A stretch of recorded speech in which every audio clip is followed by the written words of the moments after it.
Il est aisé de rappeler aux uns aux autres dans quel contexte, n'est-ce pas, le président Touadéra arrive. Il arrive dans un pays qui est meurtri.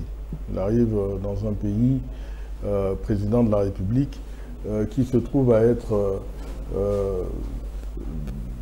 dans des traumatismes qui vont bien au-delà, n'est-ce pas, de la formule ponctuelle. Le président Touadéra arrive donc dans ce contexte et a un bilan. Je crois que si nous devons parler de la paix retrouvée, elle ne pouvait se retrouver que par réalisme. Et le réalisme on peut ajouter stabilité à côté de paix. Bien évidemment. D'accord. C'est un diptyque qui ne peut se départir. Le président Touadéra arrive dans un contexte où il n'a pas d'armée. Le président arrive dans un contexte où 90% de son territoire est tenu par des groupes rebelles qui, bien évidemment, s'en prennent aux ressources naturelles du pays. Le président Touadéra arrive dans un contexte où les rapports, qui sont souvent ceux-là même qui font la spécialité des Occidentaux, le classent comme étant pays inutile. Je dirais même que par la condescendance de certains, on pouvait considérer que la RCA commençait à déranger parce qu'elle était systématiquement en besoin d'aide et de soutien. Voilà le contexte. Aujourd'hui, on se retrouve dans un pays où, pour parler de bilan, nous avons un président qui a renforcé les capacités ou les capacitations de son armée.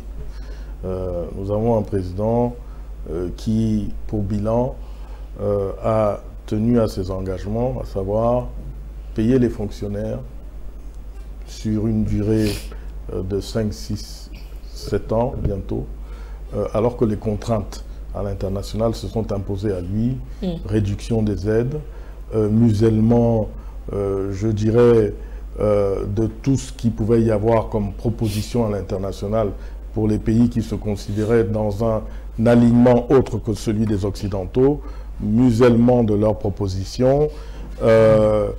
Nous avons vu, effectivement, pour un pays qui compte en partie sur l'aide internationale, les institutions internationales se trouver à politiser les principes d'accompagnement, d'aide. Aujourd'hui, on se retrouve, par exemple, sur la question de l'AGOA. On a vu récemment la République centrafricaine être retirée par les États-Unis dans ce qu'ils proposent pour le commerce à l'horizon américain. Quelques pays, pour les comparer à la situation de la République centrafricaine, ont été enlevés de l'AGOA. L'Ouganda, problème d'homosexualité. Le Gabon. Le Gabon, bon, crise institutionnelle. La République centrafricaine, qu'est-ce qu'on lui reproche dans cette question de retrait? Le pluralisme, le manque de pluralisme politique. Soyons sérieux. Peut-être le fait d'avoir fermé les portes à la nouvelle négociation, encore à la nouvelle politique française et américaine, notamment sur le plan sécuritaire aussi.